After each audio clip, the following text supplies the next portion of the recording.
Okay, I'm going to show you how to create an asynchronous discussion and then how to check the results. Okay, so I'm going to go in this course. I have an asynchronous check-in folder, so the first thing you're going to want to do is just add a folder.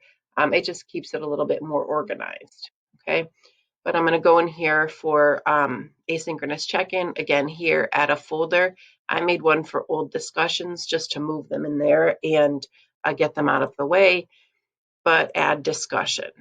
Okay, and I would put today's date, 9/16. Today is PM and asynchronous check-in. Okay, and do you have any pets? Answer the question by 3 p.m. for attendance. All right, and I put the due date, okay, and I change this to 3 o'clock p.m. because that's the end of the school day. I do choose this option so people have to respond before they can see anyone else's response.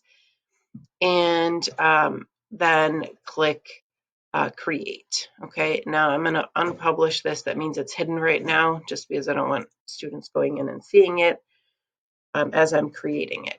After today is over, I would just click on this, hold it, and move it into the old discussion folder.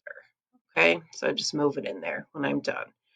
But I'm going to show you results from a previous one so you can see how easy it is to actually check the attendance this way. Okay, I'm going to click highlight user and I'm going to scroll down. And it shows me at the bottom here, these are the people that did not answer, which means these are the people that get marked absent. That's it. Everybody else is present. Okay, these kids are absent. Easy. Okay, so again, when it's the current discussion, I leave it outside the folder. And once it's the day has passed, I move it into old discussions, but it's always found in this asynchronous check-in. I write an update in the morning, just a quick reminder, just like I'd write a schedule on the board, but this is what you're going to be doing. Don't forget to respond to the discussion question. I hope that helps.